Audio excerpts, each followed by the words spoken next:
Hi everyone, welcome back to HowTechs. Today we have an iPhone 10, aka iPhone X. We're going to show you how to use the camera.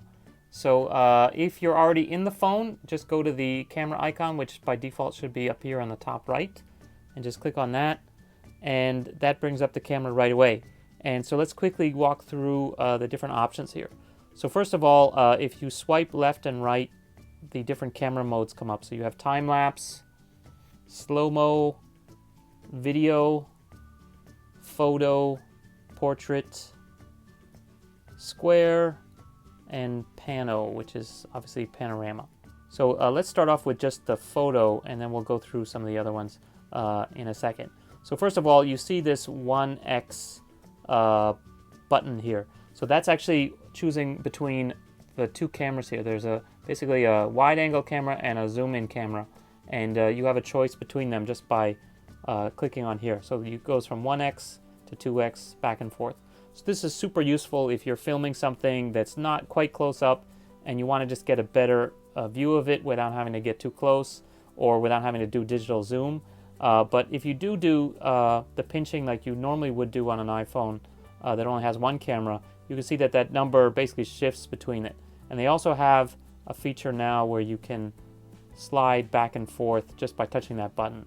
And so this is actually really useful if you are filming a video, because you can basically zoom in as you go. Or also it's just sort of a little bit easier to get oh, I need to be slightly further out, so let me just do it a little bit rather than pinching. So just keep that in mind. It's really helpful, especially for filming things when you want to get a little bit closer without stopping the video, or without having, as you run up closer, or a kind of a jarring difference when you jump. So if you just do this and like slowly zoom in, it's super professional. Okay. So anyway, that's the 1x, 2x thing. Let's talk about the top here. Obviously setting the flash, auto on off. Let's stick to auto. The other option here is the live photo. So that actually takes a few seconds of video preceding when the photo was taken. So actually what it's doing right now is actually it's recording the video even while I haven't pressed the photo button. And so it's basically saving the last couple seconds of video that happened right before I push this. So in this case, let's try, I'm going to pan to the right and then push it. So if I go to look at that photo by clicking here on the thumbnail, and now I use the force touch and hold down, you can actually see that it has that animation in there. So if I just look at the picture, it doesn't, it's stationary, but if I touch and push a little bit, it moves. And also, if you're switching between photos, you get an abbreviated version of that just to show that there's the live part is recorded in there. So anyway, let's go back up to the camera by hitting that arrow. And you have some other options for the timer if you want a 3-second delay or a 10-second delay. So that's useful if you're taking selfies and this thing is on a tripod, or you're just really worried, like let's say low light, and you don't want it to shake from you pushing the button. So you can use a 3-second one. So that's the timer. And then last but not least, there's these filters. And I don't know anyone who really uses these things, but there's all kinds of different built-in ones. But it's better to me to take the photo in the original and then use Instagram or whatever to add filters later. So anyway, that's that option. Just click it again to make it disappear. This is to change between the front and rear camera, obviously. So just click that and you can see over here.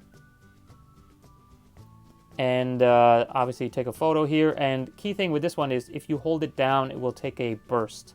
So let's say, for example, I do like this, and it actually shows you the amount of still images it recorded. So burst 11 photos. And if you want to select the best one of that, so let's say you have someone, I don't know, running by you and doing a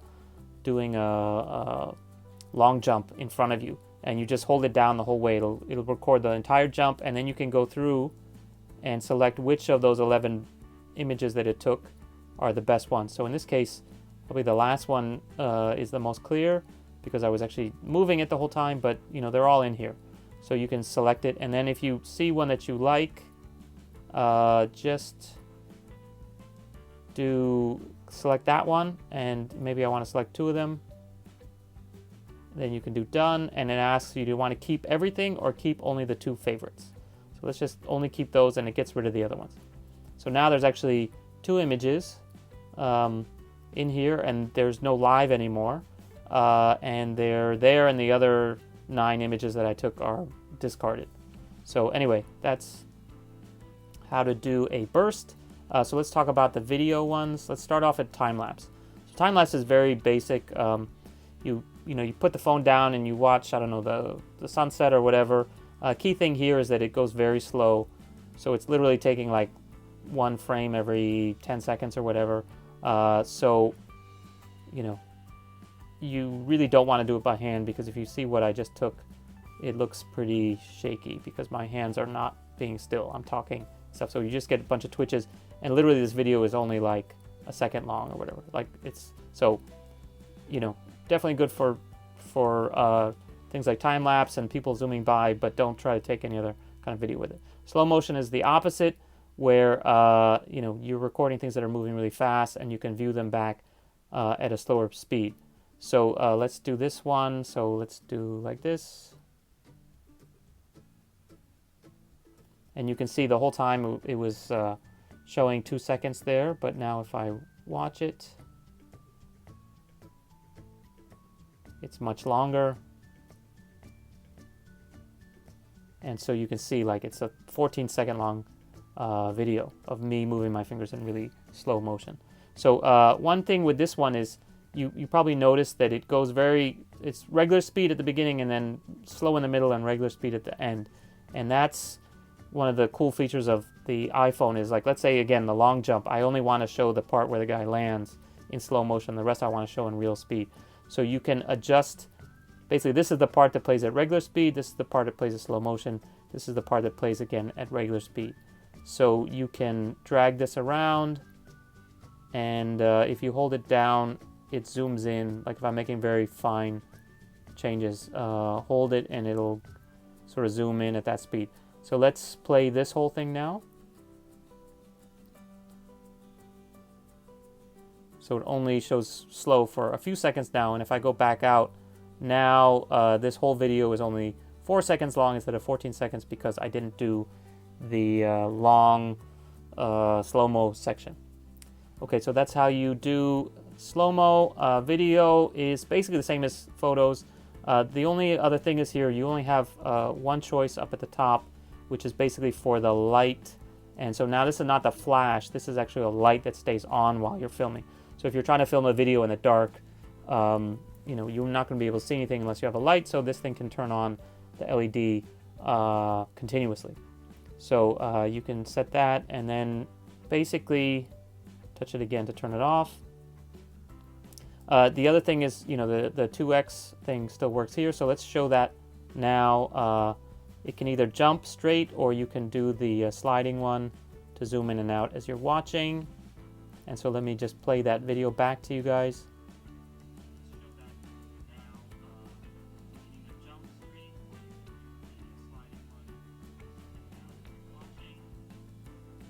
So as you can see, it looks actually pretty good and pretty professional, and the quality, even though you're zooming in and out, if it's just switching between the 2 cameras, it's actually super clear. If you're zooming in past that, it'll start getting degraded as you get too far zoomed in, but it still actually looks pretty good, doesn't it?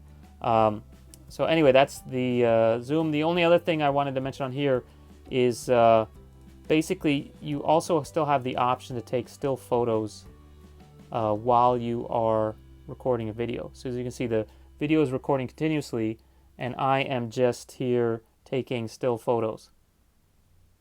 And so if I go back and look at what I did, then I have the video I just took. So that's the video I just took, and then actually in here are the photos I took. So as you recall, I pointed at the box and took a photo. So that's all in here, and then the video that you're recording the whole time is at the end, because obviously the file's not done until you hit stop. So basically look for the images before the video. So that's it for the video. Let's go back. Okay, next up, let's talk about portrait mode. So portrait mode is a pretty cool feature. It basically uses the fact that there are 2 cameras here on the back of the phone, and it's able to recognize if an object is in the background or if it's in the foreground. So if you are not too close, I think it says to be like 8 feet away if it's a big object. But basically, if you're too close, it'll warn you and say move further away. And so what it does is it identifies something that's close up and then differentiate it from the background. And so what it can do is basically blur out the background. So I can't show it here, but I've taken some photos already, and you can see, let's say this one, for example. So in this case, this is the normal photo mode. The Dragon Ball guy and also the Stormtrooper are both basically in focus. And this is sort of your generic regular photo mode. But in portrait mode, as you can see, the Stormtrooper is blurry. So it said, okay, this is the foreground. I'm going to keep this in focus, and all the other stuff I'll force to be out of focus. So you can see, so again, you can see this is the regular mode in focus, and then taken right away, right before it actually is the out of focus version. So this makes the thing in the foreground kind of pop out and look really artistic. So definitely it's a powerful thing for taking portraits, which is why it's called portrait mode. And you can see also that it records it here. And it gives you a choice to edit it as well. So you can actually edit you can turn portrait mode on and off, and then you can really see what the difference is, what it's basically doing. So it's identifying all these things that are further back and basically fuzzing them out.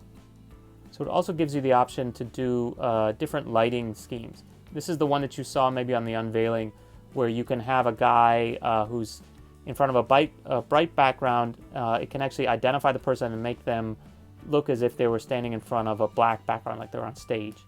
And there's also the monochrome version. So that, and then also contour light, studio light, natural light. So I can't demonstrate it with this photos in this space, but basically that's where you get the really cool feature that you might have seen in the promo of the unveiling of this guy. So anyway, that's portrait mode. It's really useful for taking kind of good family photos and stuff, so definitely try it out. So next up we have square, which is literally what it says. Takes square photos, which used to be required for Instagram. Nowadays Instagram doesn't even care, so it's kind of redundant, but it's still here. Last but not least, we have panorama mode, so you can take panorama photos. I don't think I have to explain this one too much. A couple key things. If you click here, it actually will switch from a left to right to a right to left panorama. And then one other cool thing is you can still zoom in to the 2x for the panorama, so you can get kind of a zoomed in panorama, which is good for maybe showing the horizon because it gets a little bit bigger. And then also one thing to note is you can actually do vertical panoramas as well. So if you were in front of like a tall tree or a building and you wanted to get an idea from the ground up what it looks like. So it will get kind of distorted as you curve, but it still looks really cool. So that's just a little bonus trick that we wanted to share.